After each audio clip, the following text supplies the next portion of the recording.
শুধু সরকারের নির্দেশে নয়, ভোট কারচুপির বিনিময়ে অনেক জেলা প্রশাসক মোটা অঙ্কের টাকা নিয়েছে বলে অভিযোগ এসেছে জনপ্রশাসন মন্ত্রণালয়ে। প্রমাণিত হলে তাদের বাধ্যতামূলক অবসরের পাশাপাশি মামলা করা হবে বলে জানালেন জনপ্রশাসন সচিব। তিনি জানান, 2024 সালে রিটার্নিং কর্মকর্তার দায়িত্ব পালন করার ডিসিদের বিষয়েও তদন্ত চলছে। রিপোর্ট পেলেই ব্যবস্থা নেওয়া হবে, তবে কারো সাথে অবিচার করা হবে না। রিপোর্ট মাহবুব কবির চপলের। আপনি একজন অফিসার, আপনি জালভোট দিচ্ছেন। ভোট জালিয়াতির সাথে জড়িত ডিসিদের বিরুদ্ধে ব্যবস্থা নেওয়া শুরুর পর প্রশাসন জুড়ে এখন আতঙ্ক। এ পর্যন্ত 43 জনকে ওএসডি এবং 22 জনকে বাধ্যতামূলক অবসরে পাঠিয়েছে সরকার। তবে এই সংখ্যা বাড়তে পারে। বিগত 3টি জাতীয় সংসদ নির্বাচনে আওয়ামী লীগের এমপি প্রার্থীকে বিজয়ী করতে অনেক ডিসি বিপুল অঙ্কের টাকা নিয়েছেন বলে অভিযোগ এসেছে, যার কিছুটা সত্যতা পেয়েছে জনপ্রশাসন মন্ত্রণালয়। তাদের বিরুদ্ধে ব্যবস্থা নেওয়া হবে বলে জানালেন সচিব।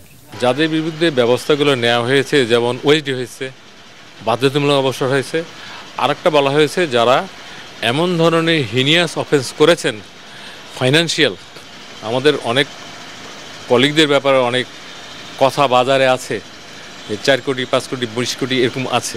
এগুলো যদি আমরা বিভিন্ন সংস্থার মাধ্যমে এবং আমাদের নিজস্ব সিস্টেমের মাধ্যমে যদি দেখি যে সত্যি সত্যি ঘটনা আছে, শুধুমাত্র সেই কেসগুলো আমরা দুদকে পাঠাবো। তিনি জানান, 2024 সালের নির্বাচনে রিটার্নিং অফিসারের দায়িত্ব পালন করা জেলা প্রশাসকদের বিষয়ে তদন্ত চলছে। তাদের বড় একটা অংশকে ওএসডি করা হতে পারে। 24 সালের বিষয়ে আমরা পুরোটাই গোয়েন্দা সংস্থার কাছে পাঠিয়েছি। 24 সালেরগুলো আসবে, আমরা বিবেচনা করব। আপনারা জানেন, 4 জন মাননীয় উপদেষ্টার একটা কমিটি আছে, অ্যাডমিনিস্ট্রেটিভ কমিটি। সেই কমিটিতে এগুলো বিশ্লেষণ হবে এবং ধীরে সুস্থ হবে। বায়াসড অথবা কোনো, আমরা যেটাকে বলি, কোনো কিছুর বশবর্তী হয়ে কোনো সিদ্ধান্ত হবে না। সব সিদ্ধান্ত হবে নিয়ম নীতির মাধ্যমে এবং একজন অফিসারও যেন ভিকটিম না হয়, সেটা আমরা দেখব। শিগগিরই 9 জন বঞ্চিত কর্মকর্তাকে সচিব হিসেবে পদোন্নতি দেয়া হবে বলেও জানান সচিব। বঞ্চিত ছিলেন এবং যোগ্য, এবং কেউই চুক্তিভিত্তিক না, সকলেই চাকরির ভিতর থেকে সচিব হচ্ছেন। পুলিশের 4 ডিআইজিকে বাধ্যতামূলক অবসরে পাঠানো হয়েছে। তারা হলেন অ্যান্টি টেররিজম ইউনিটের ডিআইজি নিসারুল আরিফ, নৌ পুলিশের ডিআইজি আব্দুল কুদ্দুস আমিন, হাইওয়ে পুলিশের ডিআইজি আজাদ মিয়া ও আমিনা বেগম। রাজনৈতিক পট পরিবর্তনের পর তাদের পুলিশের বিভিন্ন ইউনিটে সংযুক্ত করা হয়েছিল। সংযুক্ত থাকা অবস্থায় কর্মকর্তাদের উপর কোনো অপারেশনাল দায়িত্ব থাকে না। তাদের মধ্যে আমিনা বেগম 2018 সালের নির্বাচনের সময় নরসিংদীর এসপি ছিলেন। নিসারুল আরিফ রাজশাহী ডিআইজি ও সিলেট মহানগর পুলিশ কমিশনারের দায়িত্ব পালন করেছেন। 2014 সালে নির্বাচনের সময় আজাদ মিয়া কক্সবাজারে ও আব্দুল কুদ্দুস আমিন গোপালগঞ্জের এসপি ছিলেন। পুলিশ সদর দপ্তরের তথ্য অনুযায়ী পট পরিবর্তনের পর এ নিয়ে 40 কর্মকর্তাকে বাধ্যতামূলক অবসরে পাঠানো হলো। ডিসেম্বরে ভোটের টার্গেট নিয়ে জুলাই আগস্টের মধ্যে সংসদ নির্বাচনের প্রস্তুতি শেষ করতে চায় নির্বাচন কমিশন। দুপুরে রাজধানীর আগরগাঁওয়ে নির্বাচন কমিশন ভবনে সাংবাদিকদের সাথে আলাপকালে এমনটা জানিয়েছেন নির্বাচন কমিশনার আনোয়ারুল ইসলাম সরকার। এ সময় তিনি আরও জানান, নির্বাচন কমিশন কোনো বিষয়ে কারো মুখাপেক্ষী হবে না। যৌক্তিক সময়ে ঘোষণা করা হবে তফসিল। বিস্তারিত জানাচ্ছেন রাসনা দাস। প্রথমে স্থানীয় সরকার নির্বাচন নাকি জাতীয় নির্বাচন, এমন নানা প্রশ্ন ঘুরপাক খেলেও ভোটের প্রস্তুতি থেমে নেই নির্বাচন কমিশনে। রোববার নির্বাচন ভবনে নিজ দপ্তরে সাংবাদিকদের সাথে নির্বাচনী প্রস্তুতির নানা দিক তুলে ধরেন নির্বাচন কমিশনার আনোয়ারুল ইসলাম সরকার। আমরাও মনে করি যে আসন বিন্যাসটা পুনর্বিবেচনা করার কিছু কিছু ক্ষেত্রে প্রয়োজন রয়েছে। জানান, রাজনৈতিক দলের নিবন্ধনের বিষয়ে সংস্কার কমিশন প্রস্তাবনা দিয়েছে। এই বিষয়ে ঐকমত্য কমিশন একমত হলে কাজ শুরু করবে ইসি। রাজনৈতিক দল নিবন্ধনের বিষয়েও আমরা লক্ষ্য করেছি যে সংস্কার কমিশন বেশ কিছু প্রস্তাবনা দিয়েছেন। তো ঐকমত্য কমিশন যদি এই বিষয়ে ঐকমত্য হন, তাহলে এই ক্ষেত্রেও আমাদের কাজ করার প্রয়োজন রয়েছে। এ সময় তিনি আরও বলেন, যৌক্তিক সময়ের মধ্যে তফসিল ঘোষণা করবে কমিশন। ভিশনের ফুলঝুরি মেগা অফারে ফ্রিজ কিনলেই পাচ্ছেন 16 পিসের আকর্ষণীয় গিফট বক্স একদম ফ্রি। আমরা তো আরো আগেই বলছি যে ডিসেম্বর যদি আমরা টার্গেট করি তাহলে অক্টোবরের আগেই আমাদের প্রায় জুলাই আগস্টের দিকে আমাদের তো ফুল প্রিপারেশন থাকতে হবে। একটা প্রসেসে আমাকে নিষ্পত্তি করতে হবে। সেই প্রসেসে নিষ্পত্তি করতে গেলে যে আমার আইন বাস্তবতা, ভৌগোলিক অখণ্ডতা, প্রশাসনিক ব্যবস্থাপনা সার্বিক বিষয় বিবেচনায় রেখে এটাতে হাত দিতে হবে। সংসদীয় আসনের সীমানা পুনর্নির্ধারণে প্রায় 400 আবেদন জমা পড়েছে বলেও জানান এই নির্বাচন কমিশনার। সুন্দর ও উৎসবমুখর পরিবেশে আগামী জাতীয় নির্বাচন সফলভাবে আয়োজনে স্থানীয় প্রশাসন, আইন শৃঙ্খলা বাহিনী সহ সংশ্লিষ্টদের নিজ নিজ দায়িত্ব সঠিকভাবে পালন করার আহ্বান জানিয়েছেন প্রধান নির্বাচন কমিশনার AMM নাসির উদ্দিন। কক্সবাজারে জেলা প্রশাসনের আয়োজনে জেলায় ছবি সহ ভোটার তালিকা হালনাগাদ ও ত্রয়োদশ জাতীয় সংসদ নির্বাচন উপলক্ষে মতবিনিময় সভায় তিনি কথা বলেন। জেলা প্রশাসকের সম্মেলন কক্ষে জেলার বিভিন্ন সরকারি দপ্তর ও আইন শৃঙ্খলা বাহিনীর কর্মকর্তারা এতে অংশ নেন।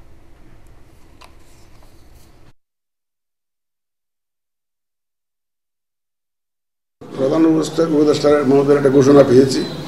এখন উনি একটা ঘোষণা দিয়েছেন, আমরা কি ক্যান ইউ ইগনোর ইট? উনি তো বলেন না যে জাতীয় নির্বাচন স্থানীয় নির্বাচন হবে, তো তোমরা ওইভাবে না বলেন নাই।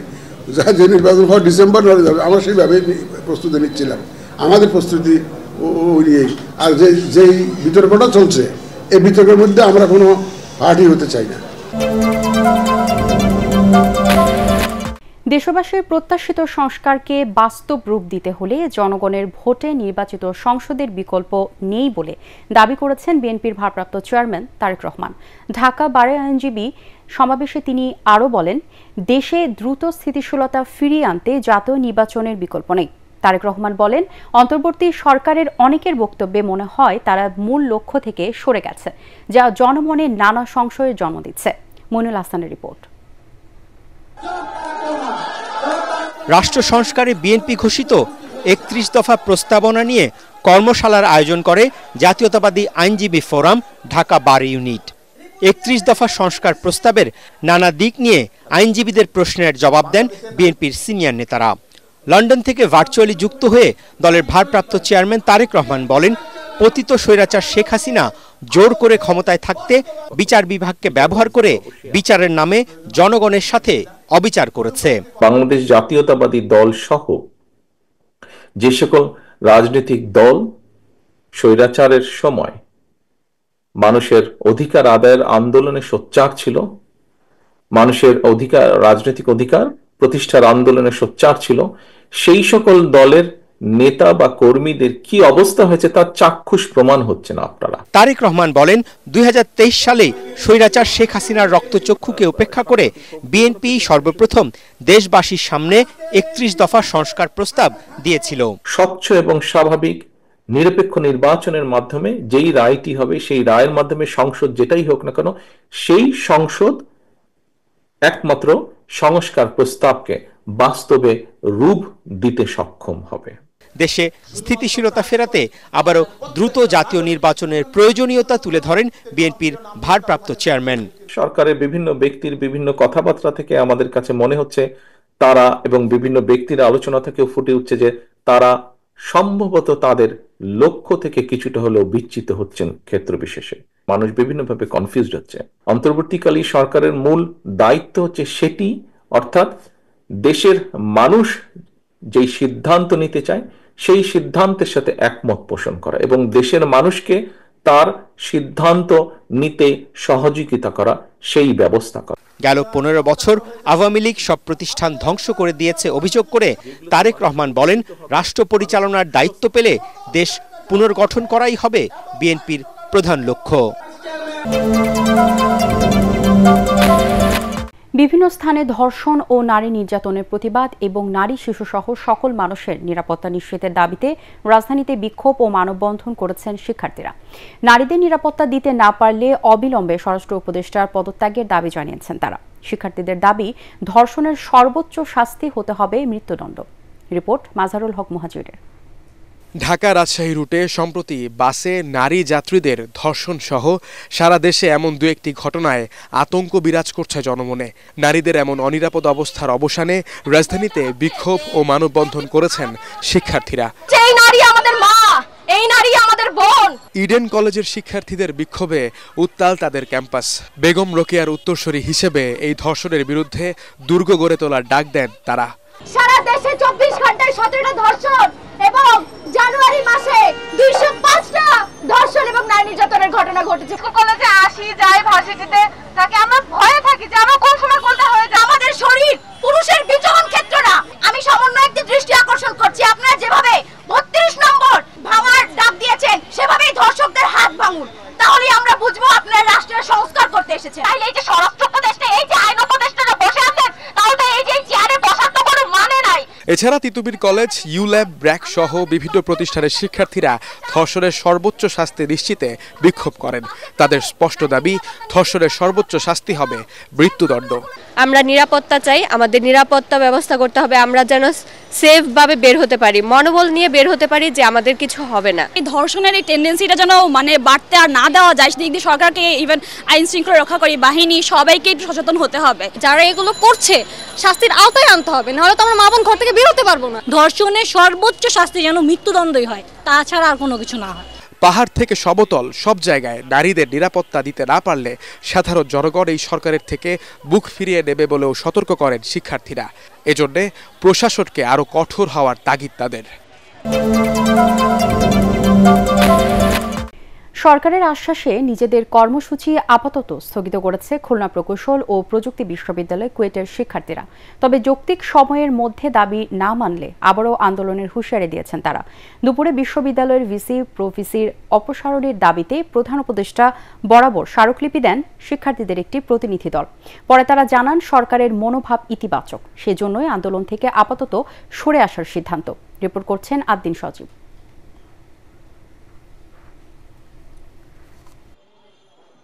খুলনা প্রকৌশল ও প্রযুক্তি বিশ্ববিদ্যালয়ে ছাত্র রাজনীতিকে কেন্দ্র করে ছাত্রদল ও সাধারণ শিক্ষার্থীদের মধ্যে সংঘর্ষের পরও গত কয়েকদিন ধরেই উপাচার্য এবং উপ উপাচার্যের অপসারণের দাবি জানিয়ে আসছিলেন আন্দোলনকারীরা। সেই সঙ্গে প্রশ্ন ওঠে ছাত্রছাত্রীদের নিরাপত্তা নিয়েও। এরই মধ্যে ছাত্র রাজনীতি বন্ধ এবং উপাচার্য অপসারণ সহ 6 দফা দাবি নিয়ে ঢাকায় আসেন অন্তত 80 জন শিক্ষার্থীর একটি প্রতিনিধি দল। পরে স্মারকলিপি দিতে কেন্দ্রীয় শহীদ মিনার থেকে প্রধান উপদেষ্টার যমুনার বাসায় যান শিক্ষার্থীদের প্রতিনিধি দলটি। যুব দলের, ছাত্র দলের বিভিন্ন ক্যাডাররা এখনো বাইরে ঘুরে বেড়াচ্ছে।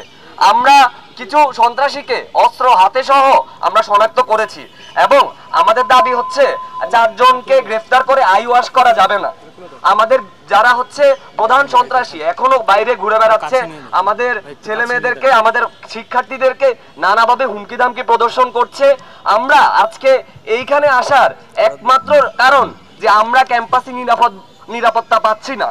আমরা ছাত্র রাজনীতিটি অর্ডিন্যান্সে নিষিদ্ধ করতে চাই, এই ব্যাপারটা আমরা পরিষ্কার করতে চাই। সুতরাং ছাত্র রাজনীতিগুলো প্রজ্ঞাপন জারি করে নিষিদ্ধ করা হবে, আর বাকি সব রাজনীতিগুলো এটা আগেও করা হয়েছিল, এরপর আমরা দেখেছি বিভিন্নভাবে অপপ্রচেষ্টা করা হয়েছে যেখানে ছাত্র রাজনীতি ঢুকানো। তৃতীয়ত আপনারা বলেছেন বারবার অজ্ঞাতনামা, যেখানে আমরা চিহ্নিত, আমরা পোস্টারে দেখিয়েছি, চিহ্নিত করেছি যে এই সন্ত্রাসটা করেছে, সেখানে অজ্ঞাতনামার মতো এই ধরনের জিনিসপাতি যেখানে অনেক ক্ষেত্রে সেগুলোকে বেসলেস ভাবে দেখানো যায়। আন্দোলনকারী শিক্ষার্থীরা জানান সরকারের মনোভাব ইতিবাচক, সেজন্যই দাবি মানার আশ্বাসে চলমান সব কর্মসূচি স্থগিত করা হয়েছে। আমরা 5 দিন কুয়েটে সশরীরে অবস্থান করে আন্দোলন করেছি এবং আমরা বারবার বলেছি যে আমরা আসলে কুয়েটে যেহেতু আমাদের অভিভাবক নেই এবং আমরা কেন হচ্ছে নিরাপত্তাহীনতায় আছি, এবং আমরা 5 দিন চলে গেল, আমরা ইতোমধ্যে আপনাদেরকে অবগত করেছি কেন হচ্ছে উপদেষ্টা মণ্ডলী থেকে কেউ হচ্ছে কেন আমাদের সাথে কোনো ধরনের যোগাযোগ করেনি। আমরা আমাদের স্মারকলিপিটি ওনার কাছে দিয়েছি এবং আমাদের যে দাবিগুলো ছিল ইচ অ্যান্ড এভরি দাবিগুলো আমরা ডিসক্রাইব করেছি। উনি সব শুনেছেন, উনি সব জানতে চেয়েছিলেন, আমরা সব কিছু বলেছি এবং উনি ওনাদের পক্ষ থেকে, রাষ্ট্রের পক্ষ থেকে, প্রধান উপদেষ্টার পক্ষ থেকে, প্রধান উপদেষ্টার প্রতিনিধি হয়ে উনি আমাদেরকে আশ্বস্ত করেছেন যে আমাদের দাবিগুলো অতি শীঘ্রই এগুলো বিবেচনায় আনা হবে। গত 18 ফেব্রুয়ারি কুয়েটে ছাত্রদলের ফর্ম বিতরণকে কেন্দ্র করে উত্তেজনার সৃষ্টি হয়। সেখানে বহিরাগতরা সাধারণ শিক্ষার্থীদের ওপর হামলা। কোনো স্বার্থান্বেষী মহল পুলিশকে যেন তাদের দাসে পরিণত করতে না পারে এ ব্যাপারে নবীন পুলিশ কর্মকর্তাদের সতর্ক থাকার আহ্বান জানিয়েছেন স্বরাষ্ট্র উপদেষ্টা জাহাঙ্গীর আলম চৌধুরী। সকালে রাজশাহীর সারদায় শিক্ষানবিশ এএসপিদের প্রশিক্ষণ সমাপনী কুচকাওয়াজে তিনি এই কথা বলেন। বৈষম্যবিরোধী আন্দোলনের চেতনাকে ধারণ করে পুলিশ বাহিনীর গৌরবকে আরও সমুন্নত রাখার পরামর্শ দেন উপদেষ্টা। কোন কায়েমি স্বার্থ যেন আপনাকে তাদের দলদাসে রূপান্তরিত করতে না পারে, সেই জন্য সর্বদা সতর্ক থাকবেন। দল, মত, ধর্ম, বর্ণ, লিঙ্গভেদ এদেশে সাধারণ মানুষকে ভিন্নভাবে না দেখে আইনের দৃষ্টিতে সকলকে সমান এই সত্যটি সর্বদা ধারণ করবেন, লালন করবেন এবং চর্চা করবেন। যুক্তরাষ্ট্রের শীর্ষ ব্যবসায়ী স্পেস এক্সের প্রধান এলন মাস্ককে বাংলাদেশ সফরের আমন্ত্রণ ও 90 কর্মদিবসের মধ্যে স্টারলিংক স্যাটেলাইট চালু করার প্রস্তাব দিয়েছেন প্রধান উপদেষ্টা ডক্টর মোহাম্মদ ইউনূস। এলন মাস্ককে দেওয়া এক চিঠিতে এই আমন্ত্রণ জানান তিনি। প্রযুক্তি খাতে সুবিধাভোগী বাংলাদেশের তরুণ তরুণীদের সাথে সাক্ষাৎ করার অনুরোধ জানানো হয় এই চিঠিতে। আগামী পৃথিবী আরও উন্নত ও সমৃদ্ধ করতে একসঙ্গে কাজ করার আহ্বানও জানান ডক্টর ইউনূস। চিঠিতে তিনি আরও বলেন, স্টারলিংক ইন্টারনেট সেবা বাংলাদেশের অবকাঠামো উন্নয়ন, বিশেষ করে তরুণ উদ্যোক্তা, অবহেলিত নারীদের উন্নয়ন এবং প্রত্যন্ত অঞ্চলের যোগাযোগ ব্যবস্থায় গুরুত্বপূর্ণ ভূমিকা রাখবে।